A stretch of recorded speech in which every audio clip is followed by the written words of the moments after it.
इलाहाबाद उच्च न्यायालय सहित विभिन्न उच्च न्यायालयों के न्यायाधीशों ने नहीं दिया अपने संपत्ति का ब्यौरा, ठेंगा दिखा दिया।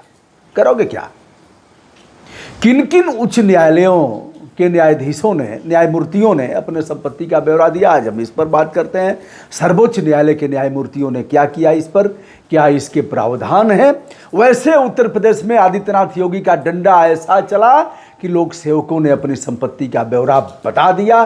90% लोगों ने बता दिया है कि हमारे आय के संपत्ति का ब्यौरा यह है, और मानव संपदा पोर्टल पर डाला गया है। आदित्यनाथ योगी ने उनकी तनख्वाह रोक दिया था पिछले महीने।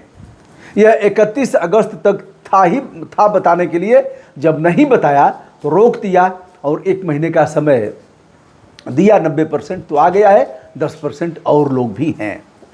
फिलहाल चोरी किया होगा बताने में, लेकिन फिर भी सार्वजनिक तो होगा ही। एक डर बना रहेगा कि हमें संपत्ति का ब्यौरा भी देना होगा।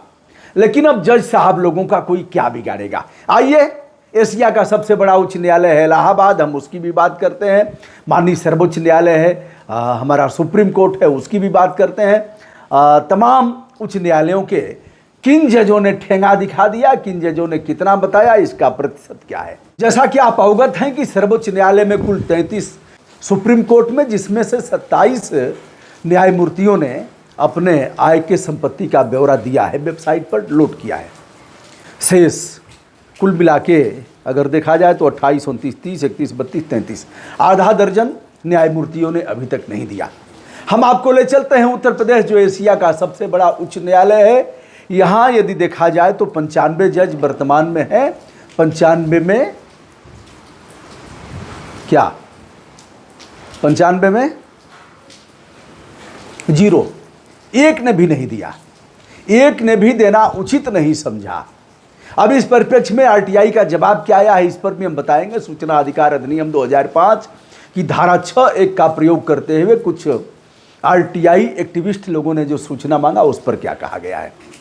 अब हम आपको कुछ अन्य राज्यों में ले चलते हैं जहां से सूचनाएं प्राप्त हुई हैं। वहां के न्यायमूर्तियों ने अपने आय की संपत्ति का ब्यौरा दिया है। अब यह है केरल। केरल में 39 जज हैं वर्तमान में, 39 में 37 ने अपने आय के संपत्ति का ब्यौरा दे दिया है। अब पंजाब और हरियाणा दोनों प्रदेशों का उच्च न्यायालय एक ही जगह है, जो है चंडीगढ़। चंडीगढ़ उच्च न्यायालय से इस समय हमारा वास्ता पड़ा है, उसे भी हम बताएंगे। उस उच्च न्यायालय में हमें जाना पड़ा था, तो उसका वीडियो हम अलग से करेंगे। बड़ा रोमांचकारी अनुभव है हमारा दोस्तों, उस पर हम बताएंगे। तो पंजाब हरियाणा उच्च न्यायालय में यदि देखा जाए तो 55 न्यायमूर्ति हैं, जिसमें से 31 ने अपने संपत्ति का ब्यौरा दिया है। अब अगर हम बात करते हैं दिल्ली, चलते हैं आपको देश की राजधानी, जहां सर्वोच्च न्यायालय भी है, जहां का उच्च न्यायालय भी काफ़ी चर्चित है। वहां 39 न्यायमूर्ति बैठते हैं।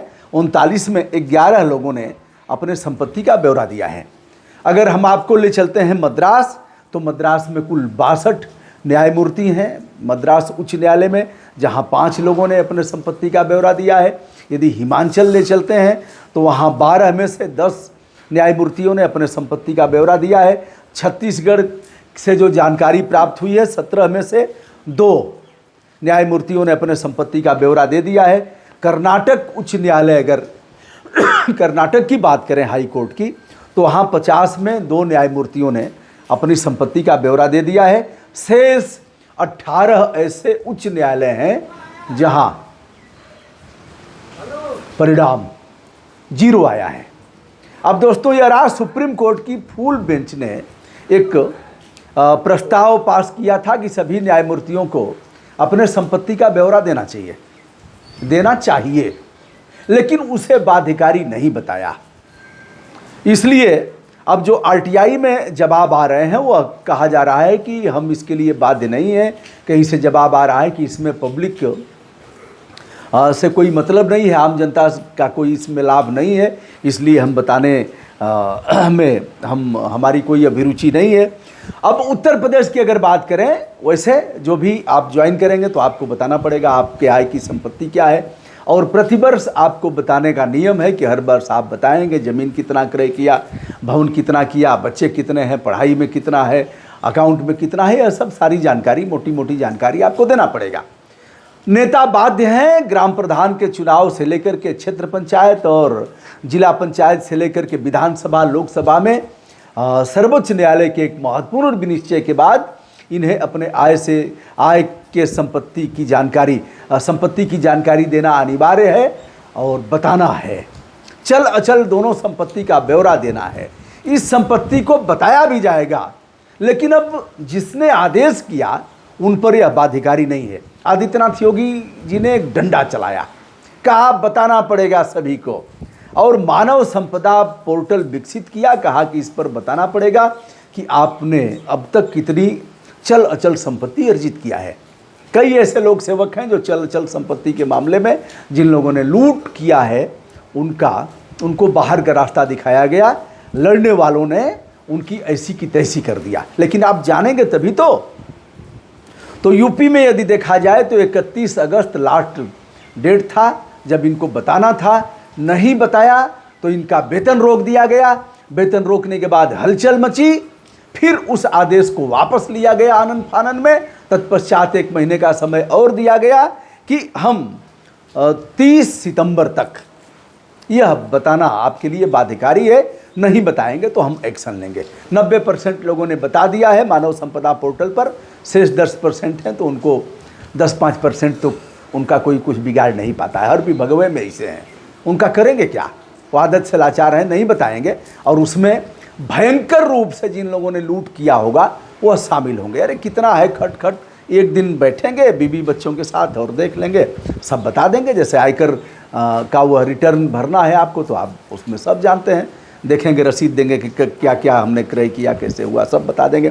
कुल मिलाकर के सर्वोच्च न्यायालय और विभिन्न उच्च न्यायालयों के न्यायमूर्तियों ने जो अपने संपत्ति का ब्यौरा दिया है उसके बारे में हमने बताया। 18 हाई कोर्ट ऐसे हैं जिसके न्यायमूर्तियों ने बताया ही नहीं, जिसमें हमारा उच्च न्यायालय जो एशिया का सबसे उच्चतम सोपान पर हमारा हाई कोर्ट है, वहाँ के एक भी न्यायाधीशों ने 95 में से एक ने भी नहीं बताया।